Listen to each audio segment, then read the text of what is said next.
This episode is brought to you by Netflix. The Four Seasons is back for season 2, starring Tina Fey, Will Forte, Coleman Domingo, Marco Calvani, Carrie Kenny Silver, and Erica Henningsen. After a difficult year, your favorite group of friends continues their tradition of vacationing together, now with a baby in tow. From the Jersey Shore to upstate New York and Italy, their getaways are sure to take unexpected turns where comedy ensues. Watch The Four Seasons May 28th only on Netflix.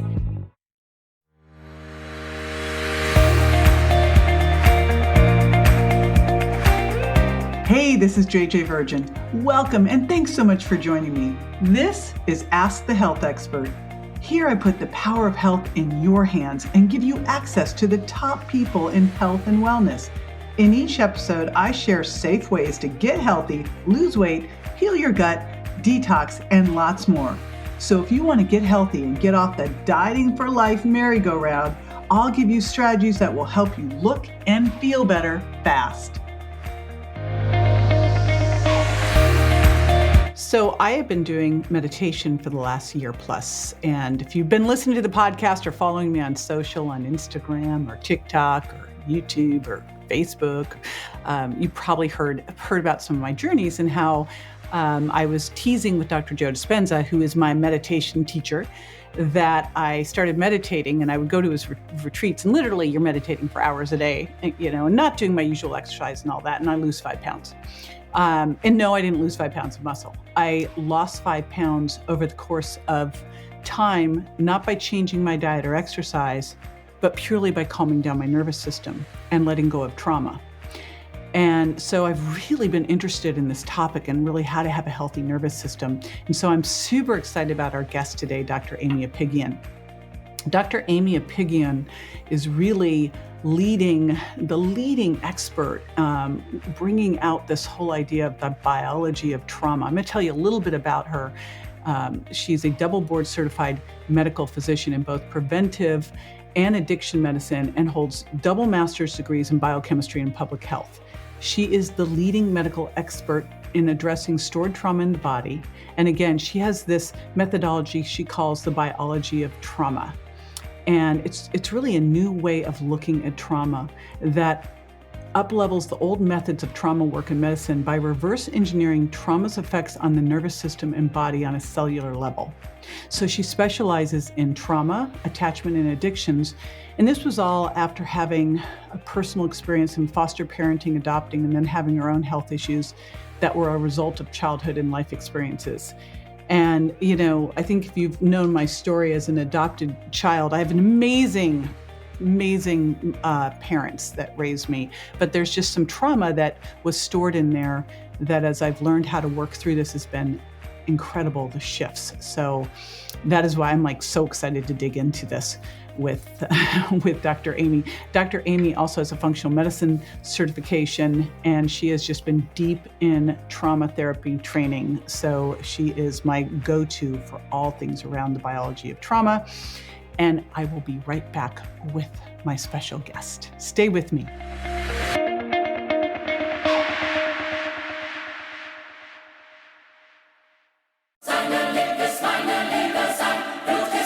The road to the NBA Finals ends here, with star guard setting the tone.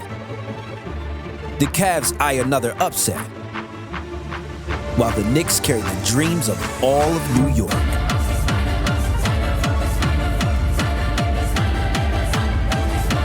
The Eastern Conference Finals continue on ESPN and ABC.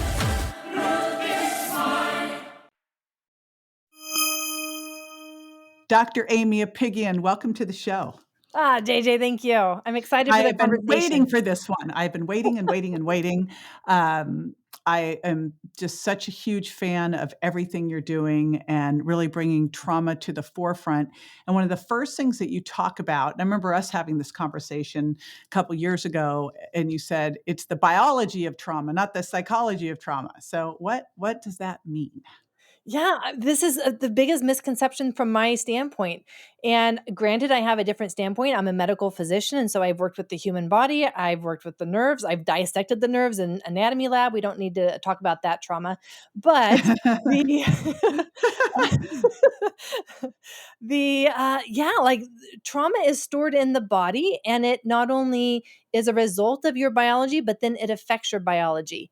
And so understanding that it's actually the body that experiences an event or a situation as a trauma, the body decides that. The mind doesn't decide that. The mind just makes up a story about what you just went through, because the mind creates meaning about things. And so we all get stuck in our heads and our thoughts. We're analyzing, or you've seen the ladies, JJ, who just go around and talk to their girlfriends about all the things that have happened to them, and they keep telling the same story, right? Like, that's our brain, but that is not where the trauma is. Our brain is just trying to make sense of what the body went through. And what the body goes through is a direct result of our biology going into that event and coming out. So how did you get interested in all this? I was one of the most conventional medicine doctors that you could find, JJ. I went into medical school also with a master's in biochemistry. So I'm like one of those geeky, nerdy scientists that just love to be in their heads, in a book, right? If I didn't go into medicine, I would have been a librarian. I love to read. I love to study. So I was you're rocking the sexy librarian look right now, I must say. right? Like, think of what I could bring to the librarian field, bring some spice and life into it. So I was the farthest away from trauma. And I would even say that even as a physician, JJ, I was one of those who went into general surgery. I started in general surgery because I hated psychiatry. I even hated primary care because they wanted to talk about feelings and how do you feel about this? And I'm like, I don't care about how you feel about things. Let's just fix the problem. So I went into surgery, but then that's like the same approach that I've had with trauma. And the way I got into that was I started foster parenting during medical school. And you started foster parenting during I was medical hoping school. that you wouldn't catch that. I was just trying, maybe I paused long enough, too long, to let you get in there and say something. Yes. So that was part of my nervous system. And I've had my own work to do, JJ. I've had my own work to do because those decisions, that decision was certainly coming from a not a healthy place that I would add that much onto my life and feel that would even be helpful to me or helpful to the kiddos. But that was my story. That was my experience. And so they actually placed 2 kids with me, and I adopted Miguel, and he came to me at 4 years old, and he came with a lot of pain, a lot of trauma, but I thought that my love would fix him, JJ. I didn't even question it. I knew that I had so much love to give him specifically, that I knew that it would heal his broken places, and it didn't. And so I had to go on this journey of trying to figure out how to fix trauma, and have learned a lot, to say the least. But that's what started me on this journey. Wow. I am really fascinated by all this, as you know, like this last year and a half. And I think going to these Dr. Joe Dispenza events, and one of the big things that happens as people are meditating is you'll see some people, they start to flop. Yep. And I'm like, the flopper. I'm like, what is going on? And it's a thing. It's a thing. So the first time, and for those of you who haven't been to one of these, you go to this meditation workshop. Now I'm a good student, and you're supposed to listen to all of the tapes before you, all the tapes. I just totally date myself. You're supposed to listen to his audios, trainings before you get the audios down. And then you're supposed to do the meditations. Well, I figured I'm not going to do the meditations. I'm going to the meditation. Why would I do that? I'm going to the treat. I'll just listen to the training, which I totally loved. It's fantastic. But I'd never gone through these meditations. I had no idea what they were. I'm like, piece of cake, I'll go do that there. I get there, and as we start to go into these meditations, first of all, I have no clue what he's doing. So now I'm like, everybody else does, but I don't. But you can't see anything because everyone's got their eye masks on. But after it, and while you're doing the walking meditations, you see people really shaking, and you'll hear people yell. And I'm like, what is going on? And the first couple times I'm really judgy. And I'm like, what is that person doing? And by the end of the first week long, I'm like, I want to do that. How do Right? they get to do that? Like, I want because some of that. Whatever she's I having, want I'll that. have that. I want to flop. But you realize what they're doing is they're releasing all this stored trauma, and he's explaining it to you. And I'm like, it took me, I had to go through 3 of these meditation retreats before I even got to the point where my body was like even willing Even to able start to to, go there. right? Mhm. So, I mean, let's talk about this stored trauma because I didn't even know it was a thing. And now I'm really obsessed with your nervous system and how this all happens. So, what is this mechanism? How is trauma stored and what does it do to you? Yeah, so let me walk people through the neurobiological response to a trauma, and then we'll understand clearly like how it actually gets stored in the moment. But then, of course, there's all these downstream consequences, especially when it's been uh, integrated into your biology for years and it becomes chronic. And then, of course, you're adding more stress and more trauma the more life you experience without the right tools to process it as we go through a life experience. So, in a trauma response, there's always a first startle response of the nervous system. And the startle response is in response to your nervous system thinking that something might be a threat or might be a danger. We don't know yet, but it might be. And so when there is that startle response, then there's this hypervigilance. Our nervous system goes into sympathetic state. So there's the faster heartbeat. You start breathing faster. You may start sweating a little bit. And what is released is adrenaline. And that's the chemical, the messenger that's making all of this happen. And you can literally feel the blood start to move in your body and you want to move, like you're moved to action and you're looking around. Your eyes actually dilate so that you can take in more of your environment. Your sensory input, like the amount of information from your environment that your nervous system is taking in is incredible. Like this is the most sensitive time of your nervous system to take in your environment. So you hear everything because your brain, especially your amygdala, is having to decide in the moment, usually within a few seconds, do I need to respond and how do I best respond? What's my best strategy here for survival? And so, say that this is going to be a trauma response. So, yes, we're going to say that this is a real threat, a real danger. And then your body goes into an even more activated or sympathetic state because now you have to either run or you have to fight. The sympathetic state, this first stage of the trauma response, is a very active state. And so I'm even thinking of a lot of the work that you've done, JJ, right? And people live with inflammation all over their body, right? Like inflammation galore. And so if they're going into this high metabolic state, they're not going to be able to sustain that as long as someone without inflammation. And so at some point, the body, again, this is all the body and the peripheral nervous system, the autonomic nervous system, it decides when it can no longer use that active high metabolic state as the best survival state. And at the moment that it decides that, there's this switch that happens in the brainstem and it switches to the brakes. And this is the dorsal vagal system or the polyvagal theory for those who may know Dr. Stephen Porges. And it literally shuts everything down for the purpose of survival. And so a person will actually feel that collapse. They'll feel that moment where it's like, oh, like what just hit me and I can't even, like, I feel heavy.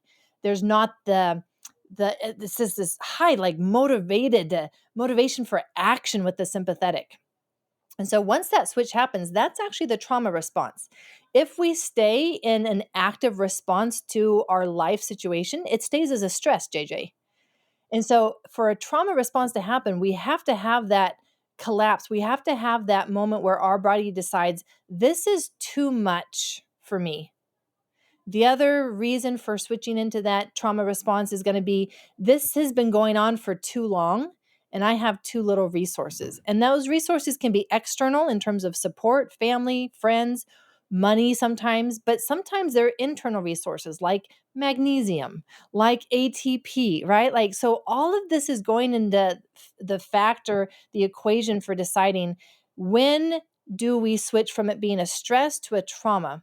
But what happens is that when the body goes into that trauma response and that collapse, we usually get stuck there, and we don't give the body the time or the energy in order to come out of that and be able to complete the trauma cycle. And so whenever we don't complete it all the way, it gets stuck, it gets stored.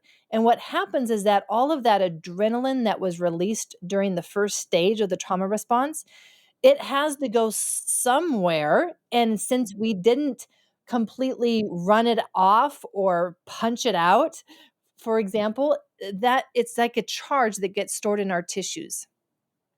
And so it starts to form this dysregulation of our nervous system, where now we chronically go just back and forth between stressed and overwhelm and that collapse. Stressed and overwhelming. You can see all of the coping mechanisms that people do when they go into overwhelm.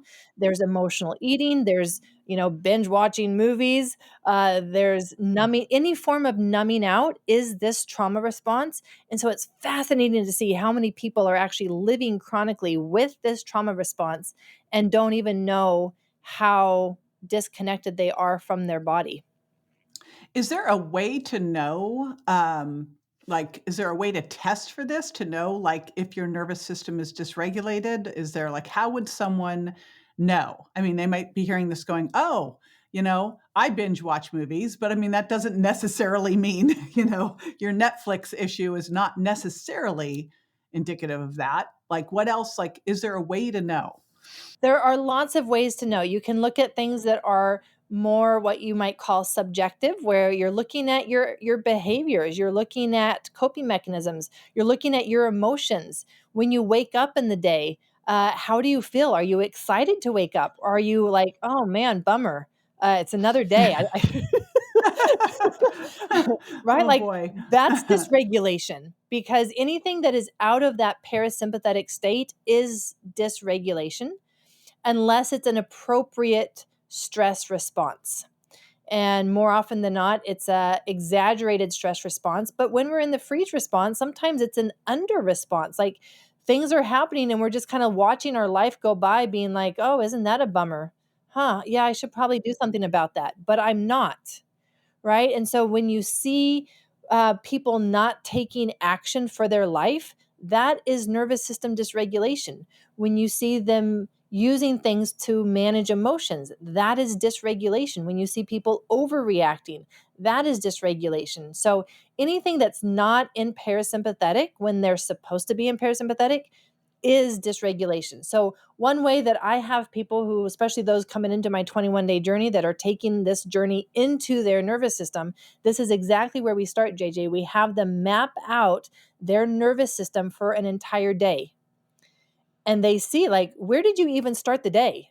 Because most people aren't even starting the day in parasympathetic. They're starting the day already stressed, right? Like they're like, oh my goodness, I'm waking up late. I have so much to do. Let me just, right?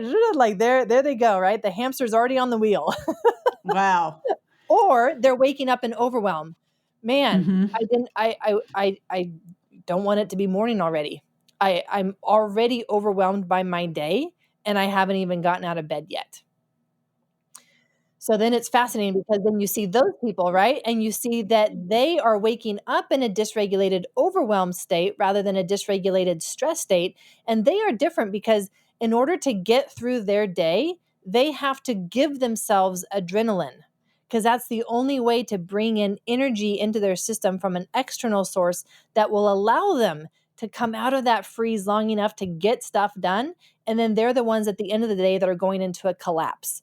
They're the ones that are just, kind of, they wish that they could curl up in a ball. More often than not, they're just kind of mindlessly doing things. And that would be the form of dysregulation, is, when they're sitting down with that Netflix, right? We're not going to judge their Netflix, JJ, right? Right? We're not going to judge them, right? But it's so funny. I never watched Netflix until the pandemic hit. Now I'm like, uh-oh, did this turn into what am I doing? Right. And so the key for everything, whether it's Netflix or anything else, JJ, even if it's driving somewhere, the key is, are you doing it mindlessly? Are you just on remote? Are you just going through the motions, or are you actually doing it fully embodied, fully aware of your environment, fully engaging and responding with your environment? Or are you doing it in a way that's like you're all in your thoughts, or you're kind of numbed out, you're escaping. Even I'm at Bo Eason's training right now, and one of the ladies was talking about how, when she doesn't like something, she notices that she just tunes out. And it's like, that's half of the world at least. Right? Like Wow. that is the trauma response. So this is where I look at people and I'm like, one of the common threads that we all have, if we have a human body, most of us have these trauma responses stored, and we don't even just recognize it as a trauma response. We recognize I it don't as even know how you wouldn't. right.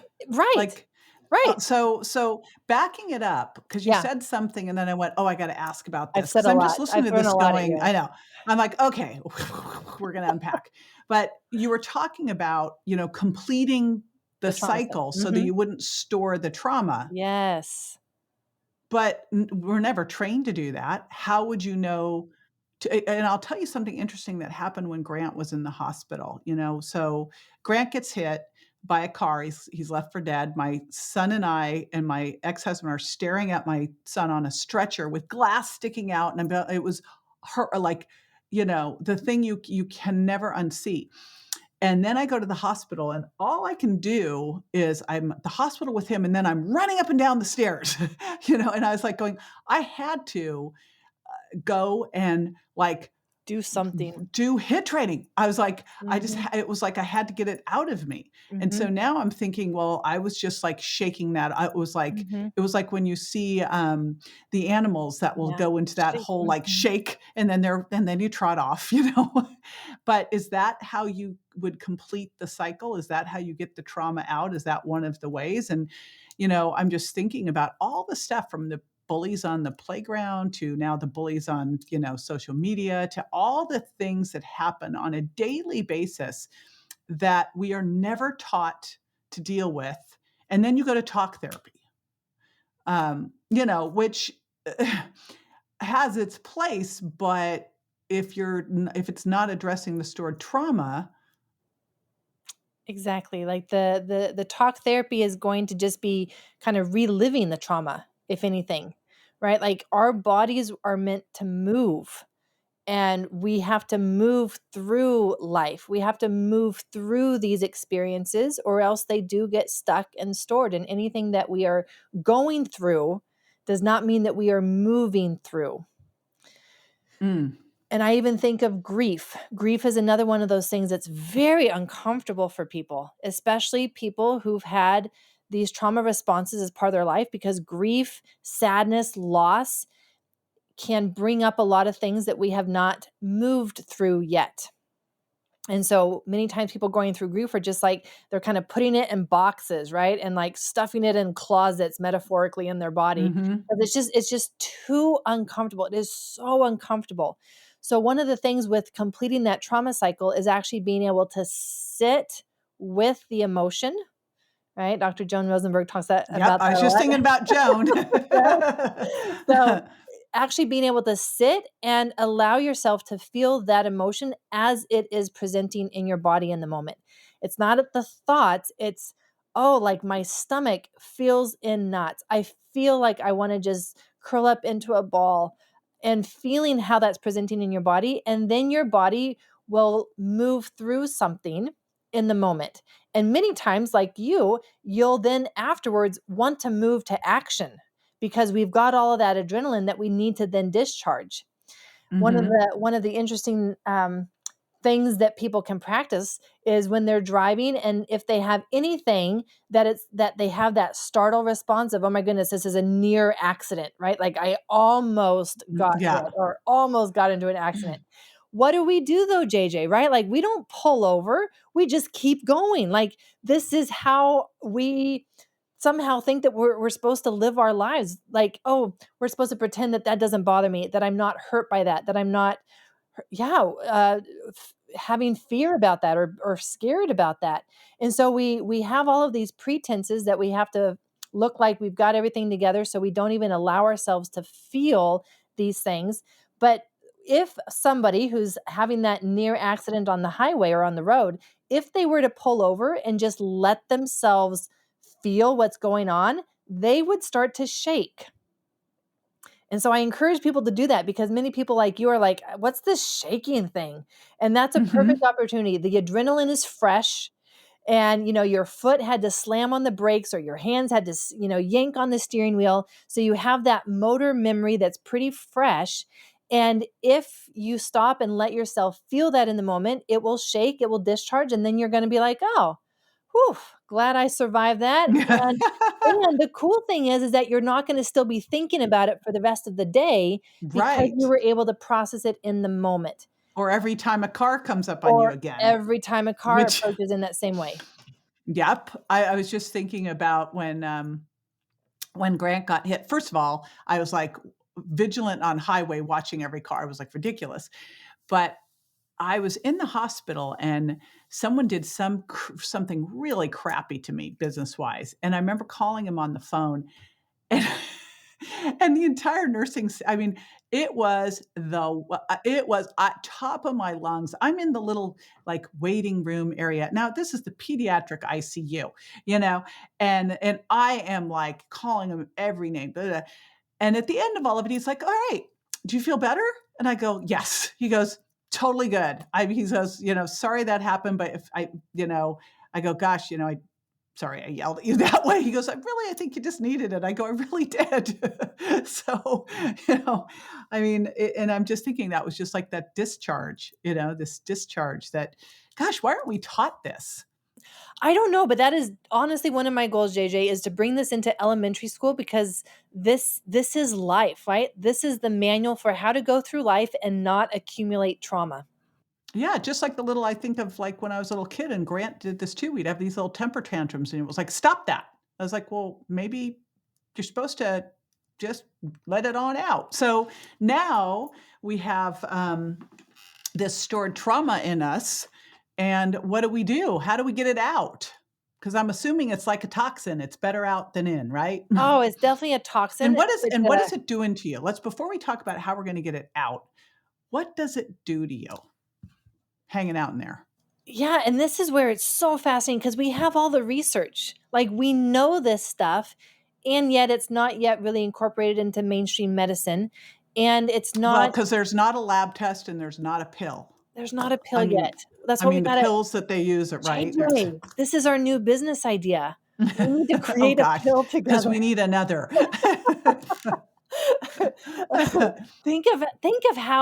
Think of what it could do though, JJ, right? Like just take this one pill and all of your trauma will go away. I think of I don't know if you know Robbie Richmond. He's part of Mindshare, and he created the X pill. It was sort of like the red pill, blue pill, and you would like do all these intentions around the pill, and people would have these amazing transformations because of the law of attraction and intentioning.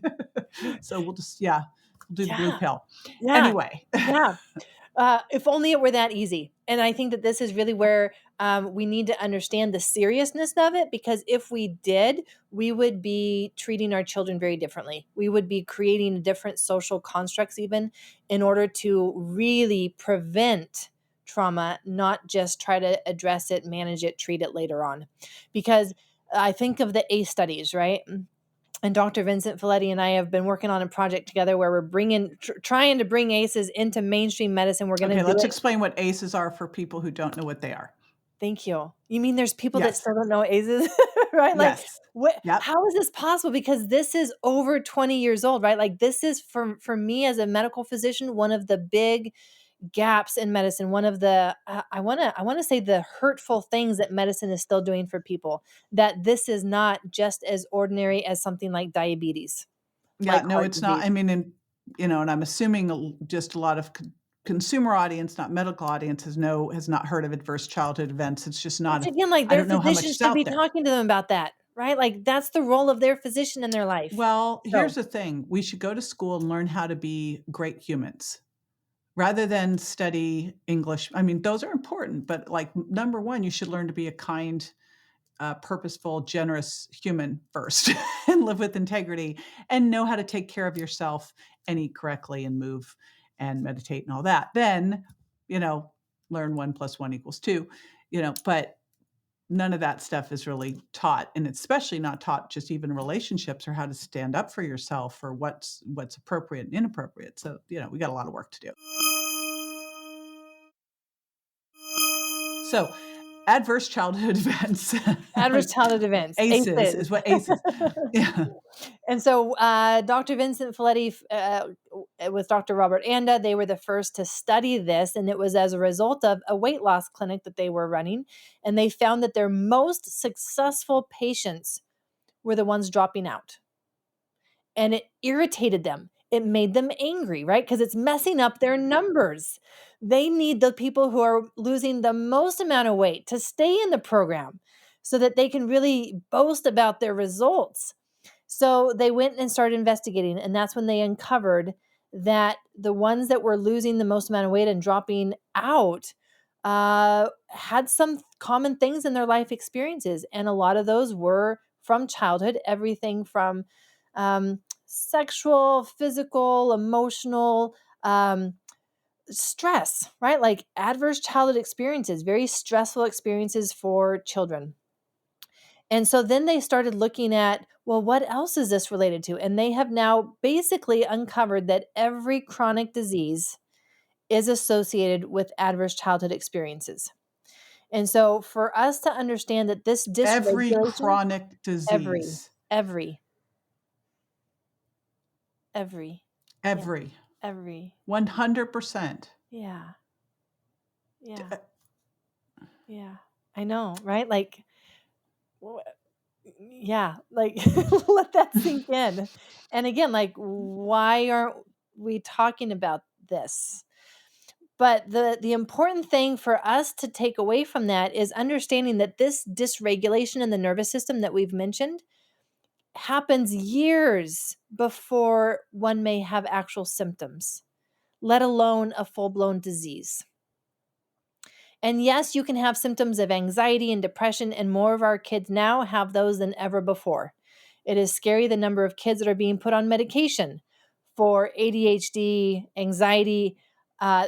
There's like a quarter of kids on antidepressants already by the time they reach adolescence. Like it's scary how much this has just become a normal part of our life, that we're not seeing that trauma is really at the root of this. And by trauma, again, I don't mean big events.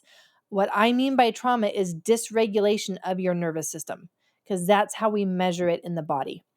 Well, I mean, here's the thing. How can anyone have gone through life and not have trauma? I'm still looking for that person, JJ. It's just like when they do the studies and they go, we looked at this group of women without stress. I'm like, where were they? Right? Where are they? Who is that? What are you talking about? I mean, so when you look at it and go, it's, I don't know how that'd be possible. Like, I don't know how it'd be possible. And yet we have no tool. Like, it's the first tool that a kid should have, So, wow, this makes me so sad to hear. Okay, so I'm going to take a deep breath. It is. And one of the things, and shake it off. And shake it off. Take a deep breath and shake it off. Okay. I think one thing that would be really helpful to mention here is the attachment. And so for many people, they think that childhood trauma and having dysregulation of their nervous system coming out of childhood means that you had to have been abused or neglected or in foster care or adopted or, something big. And yet what we're finding is that no, most people are coming out of their childhood with a degree of dysregulation. And that degree of dysregulation is the degree of insecure attachment that they have. And so they'll throw around numbers like, 60% of the population has an insecure attachment. That is wrong. Wait. Insecure attachment means what? So there's been 4 different attachment styles, but at the very end of the day, you can break it into 2 categories. Secure, which is what you want. You want to have a secure attachment style, which means that you have a certain belief system about yourself and the world, that you generally experience and see the world and other people as safe. Whereas those coming out of their childhood with an insecure attachment, they have a different belief system and view of themselves and the world, and they are generally going to see the world as not safe and themselves as not good enough or not lovable, where they've got to prove it now, or they've got to prove their worth, prove that they are lovable. and that relationships can be scary.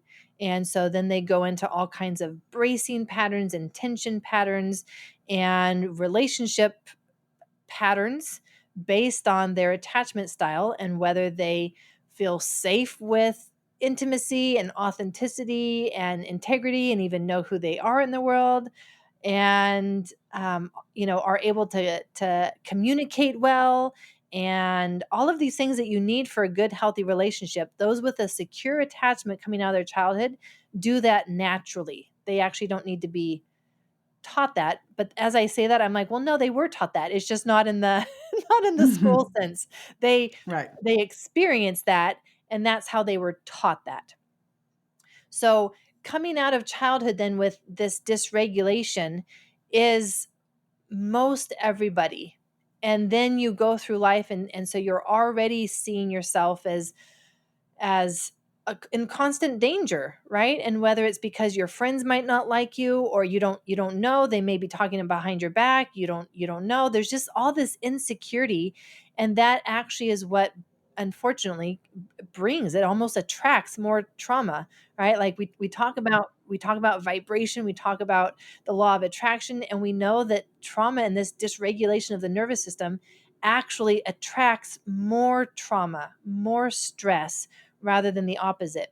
And so, how important it is to kind of have this teaching and this manual for, hey, as early as possible, let's process this. Let's learn how to move through life experiences so that we can be discharging this stuff, not have it be stored, because then it has all of these downstream effects on our biology, resulting in disease, physical, mental, emotional health symptoms. And why, like, we have the knowledge and the tools to get off of that pathway now. So the knowledge and tools to get off the pathway. How do you get off the pathway? That's the ultimate thing here, because I think that the majority of people, unless they've actively done something, probably are suffering. Mm-hmm. Yeah. So I'm going to speak to adults, because most of us are, right, Yeah. adults, and we're here trying to help ourselves. I haven't heard any kids listening to this podcast, so I think we're it's safe pretty to safe start. to say. Yeah.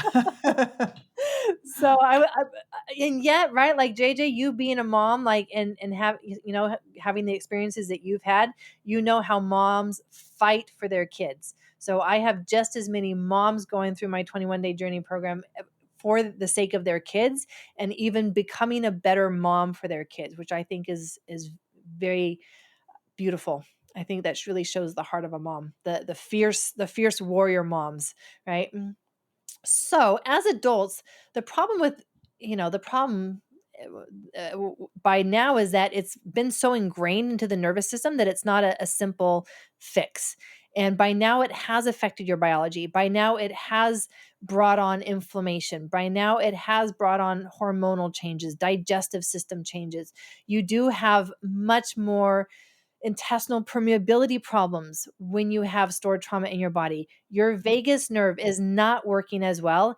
And sometimes it's working well, and then sometimes it's in that freeze response and has shut down. And so now your absorption is affected, and now you've got gut inflammation. That gut inflammation is traveling back up the vagus nerve to your brain, causing brain inflammation. Let's also add brain inflammation to the equation now. So you've got all of this stuff now that's part of your biology, and until you also address that, you're not going to be able to successfully reach the potential that you could using the different therapy modalities.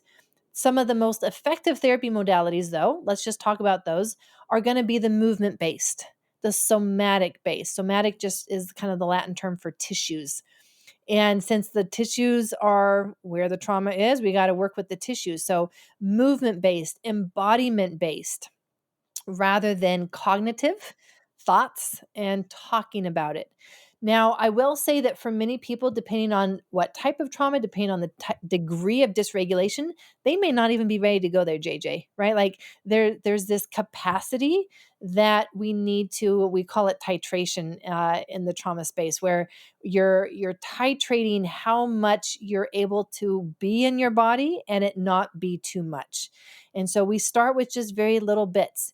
In my 21-day journey program, people are usually just starting out, and we're doing 10 minutes a day.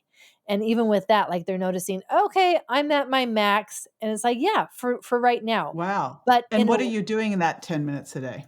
we are doing somatic exercises where there are things like supporting your stomach, supporting your heart, supporting your back. So these are exercises. I want to call them exercises because they're movement-based exercises that I've pulled from my trainings in somatic experiencing. For those people who are aware of Peter Levine's work with somatic experiencing, it's been one of my trainings as a medical physician. Imagine that, right? Talk about a trauma. A medical physician sitting in a room of therapists for all of these days of training. And then neuroaffective touch. And so neuroaffective touch is one of these somatic based modalities that really is able to address a lot of the early neurodevelopment and attachment stuff and how that resulted in different bracing patterns. So even bracing with your thoracic inlet, your clavicles, people can walk around with shutting off their body sensations just by bringing their shoulders up because they're cutting off their vagus nerve. They're cutting off that midbrain part of their brainstem that processes sensations. And we do that unconsciously. People who have kind of a sense of feeling lost in life, we've got usually a lot of work to do with their hips and with their legs because that is where their source of strength should be coming from, their sense of groundedness. And so many people didn't get the amount of movement even in neurodevelopment as a baby on their tummy, for example, and that has resulted in a disorganization of their nervous system that predisposes them to trauma. And so that's another piece that I look at. I just finished my attachment and neurodevelopment module for my certification course, and it was fascinating because I actually have my practitioners send in a video of them getting on the floor on their tummy and figuring out how to scoot themselves across the floor, keeping their belly button on the floor. This is actually a sign of how I can measure how their early life was, 0 to 6 months of life. And it's fascinating, JJ. I know I would love to show you videos of some of these tummy time crawls because it's so obvious the dysregulation of the nervous system just based on that. I can tell you so much about not only your childhood, but your life as a result of your childhood based on what I see in your tummy time crawl, even as an adult. So we want to bring in all of these pieces once we are an adult, because otherwise we can address one piece, even if we go to say somatic experiencing, we can address that. But then what about the biology? What about that inflammation? What about that brain inflammation? If you have neuroinflammation, which I include gut inflammation in that and all the food sensitivities, because with the enteric nervous system, which is all of your nervous system in your gut, that is your second brain. There are, I mean, almost, if you look at imaging, just as many neurons in clusters in your gut as in your brain. It's fascinating. And so you have this inflammation surrounding your nervous system. Your nervous system is bathed in inflammation. And how do you expect to shift to parasympathetic? How do you expect to get your nervous system out of survival mode when it is literally bathed in this inflammation bath?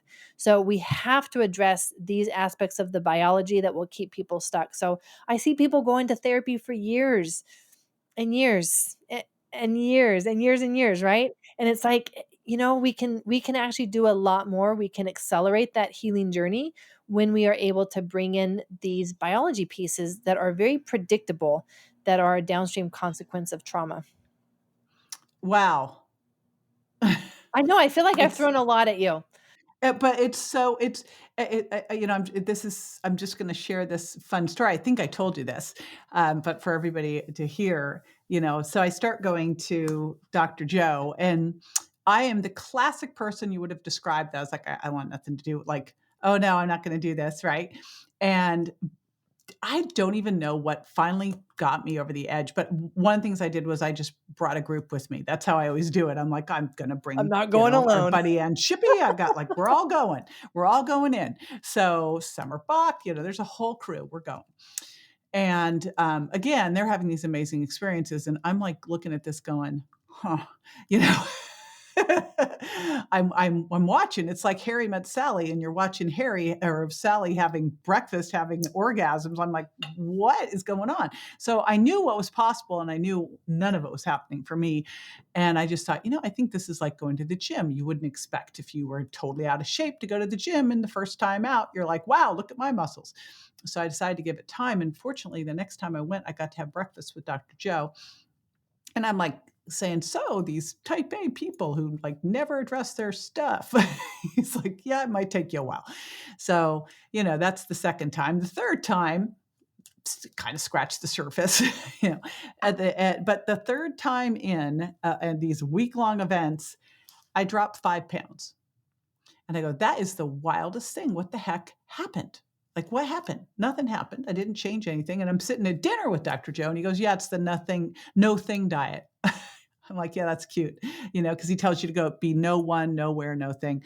But, I'm just starting to feel the buzz. Like, I'll sit down to start to meditate. My whole body starts to vibrate. And I go, that is weird, And then the last time I went, I was a Coherent Healy, where they have groups healing you. And at first, when they picked me, I'm like, no, there are people, wheelchairs, they can't, people have like I'm fine. Like, I'm totally good. They go, no, we picked you for a reason. I'm like, oh gosh, I'm trying to get out of it. But I had the craziest experience going through this and I like to think of myself as critically open-minded. So like, I'm not suggestible. I want to look at it, see. So I've watched enough of this, but all of a sudden I am starting to, like, what happened was my stomach and heart were where everything was happening. I was having all these contractions and weird stuff going on. And I realized afterwards that the trauma that I went through was at the time I was adopted, having a broken heart. My birth mom having a broken heart, me having a broken heart. I could feel my womb. I could feel my heart, right? And then, never really, really connecting with my mom, my adopted mom, who is my real mom. That is who raises you. It wins that title by far. And it was crazy what happened. And gosh, this is such key critical work. And it's always challenging to do something where you can't step on a scale and go, oh, I lost this body fat, or put on this muscle mass, or put a blood pressure cuff on, or a continuous glucose monitor. I'm like, where's the nervous system testing unit? It's like, what can we do here? We can point to all of these things, we can point to, but it's the challenge is that you can't do the thing. And then you go and do something like the commitment to daily meditation.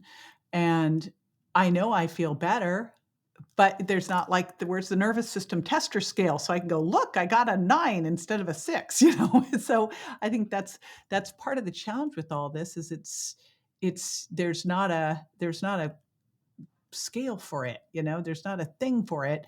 And you start to feel better, but it's not like overnight, all of a sudden your blood pressure dropped 20 points. You're like, whoa, So, for me, it was, I said, I'm going to give this 6 months and I'm just going to do it. And if nothing happens in 6 months, then I'm out, but I'll do it for 6 months. And, it took 6 months, took just under. So, and now I'm like, okay, got it. I get why this is. And and then you have the thing where with a lot of these different elements, you're adding 20, 40, 60, 90 minutes into your day when we're already overwhelmed and overscheduled and too much to do. Yeah, absolutely. So, right. But when you start to really break it down, and especially when you say the statement of, every illness, like every person, you go, how does this not be the core thing that you address? I mean, how can you, I look at food sensitivities and it's been my big work. And when people say, how did these happen? I go, the number one thing is stress. Well, now I realize it's the stress from the stored trauma. And so what do we have to do? Well, we have to pull out those foods that are hurting you and probably keep them out until you resolve this, Exactly. because Yeah. No, that's exactly right. Like they've been able to measure that stress, right? And for me, that's where I can tend to disagree with some of the research because I think that what they call stress is actually trauma, but that's fine. Yes. Let's use their terminology. Stress increases the intestinal permeability, and especially to certain types of things like the dairy products or to gluten. Like it actually makes it even more susceptible if it wasn't already Hmm. susceptible.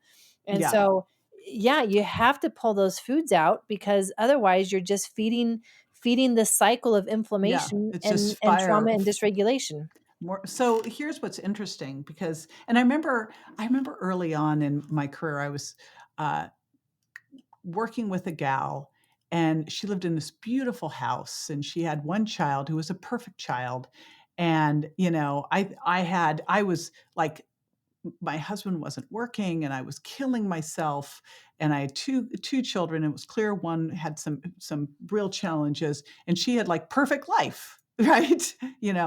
Wealthy, husband was a doctor, she didn't work, and she was so stressed out about an upcoming bat mitzvah for her daughter. And I'm thinking to myself, oh my gosh, but you realize that wasn't what was stressing her out. She probably had so much stored in her that was just, she just couldn't take it. It just was the thing.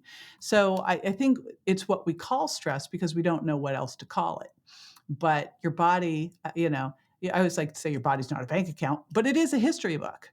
It is, And and specifically your nervous system. Your nervous system is the history book. The purpose of your nervous system is to both experience and record your experiences. And so every experience is stored in your nervous system in one way or the other. Both positive, right? Fill up your tank.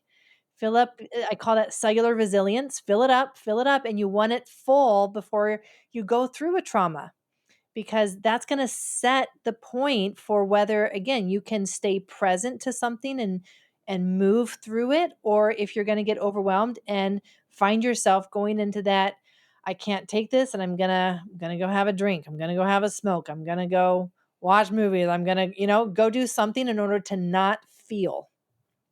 so it really feels like to me that there's two things that you have to do. That the first thing you have to do is kind of go back and almost detox the trauma with this movement therapy and like it's like what I see happening at these Dr. Joe things where people literally are wheeling in a wheelchair and then they're flopping and then all of a sudden they're walking and I'm like what the stuff you would never believe, but now I've seen it so many times I'm like all right, okay.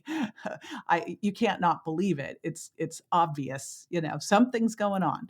And so, the detox or release of these stored traumas, and then the ability to have that resilience so that you don't store more. Yes. And even I would say that your biology of your nervous system dictates the capacity for your healing. And so Hmm. if Which is again, another huge statement. Like, right, and that's for me where it comes well, down to like, look, we got to see trauma as biology because without that, you're going to be doing the work and you're going to be hitting up against the ceiling effect. And if you want yeah. to push that ceiling effect and have more potential for your healing journey, we got to address these issues that are keeping your nervous system stuck in either overwhelm or in that stressed mode. And so your capacity to be present is based on the biology of your nervous system. The capacity for you to be alive and is all based on the biology of your nervous system. It's not based on your psychology. It's based on your biology, your nervous system. And then that's what from there, like you can have, the outflow of your body and your mind acting together in what you want to do in life. Because otherwise your mind may come up with things, but your body's like, nope, not gonna do that, not gonna go there. And so for me, right, like you were talking about, how do you measure success and progress on this healing journey?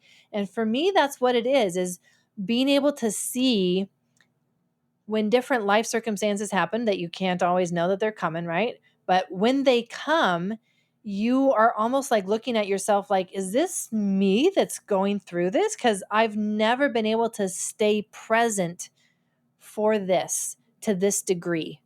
I've always, gone and gotten the ice cream. I've always gone and, gotten the chocolate. I've never been able to go through this and respond like this. I've always just reacted. And so you see yourself doing differently in ways that you've never been able to do before. And that's when you know, like, all right, what I'm doing, we're on the right track. So good. All right. I know people are going to want more. Like, I don't know how you listen to this and not say, whatever you're doing, sign me up. I'm like, this is, this underlies everything. It's why I've been so big fan of everything that I've learned over with Dr. Joe, et cetera. Cause once you see it, you're like, oh, wow. Like there It's is no everywhere. It's healing. There's no everything. health. There's no wellness without this. Right. So we always have something cool and awesome for our listeners. So what are you going to be providing them?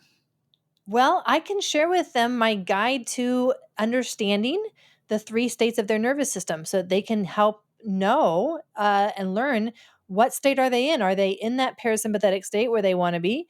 Or are they in the sympathetic state? Or are they in that freeze and trauma response? And then they can even use that as their guide to map out their own day, like I talked about I have my people do in the 21-day journey. And they can get a sense of how healthy is their nervous system, how regulated or dysregulated is their nervous system, and have that baseline for knowing how much work do I maybe need to do. Perfect. That is fantastic. I'm going to put that at jjvirgin.com/biology. At first I was going, I'll put it at trauma. I'm like, no, I'm not putting it at trauma. No trauma. No, we're not owning trauma, yeah, JJ. no, We're owning no, releasing. So, all right. So jjvirgin.com/biology for that guide. It has been amazing having you here. Like everything you're doing, it's like Nobel Prize worthy stuff. Thank you, JJ. I think that just seeing the amount of people walking around with burdens that they don't even know that they're carrying, right? Yeah. It's what motivates me. And then when I see people doing the work and I see just those layers falling off and the energy and the smile, like they look alive, they're looking forward to life now. It's like, yeah, this is why I do what I do. And thank you for doing it. Thank you. Okay, so I was so excited for that podcast, and for good reason. Boy, did Dr. Aimie over-deliver, and I am super excited about her guide that she's giving you. So be sure to grab that at jjvirgin.com/biology. And share this one with your friends. This is such an important message. And if you've not yet subscribed to the podcast, come on. It's easy. All you do is go to subscribe to jj.com. There you go. I'll see you next time.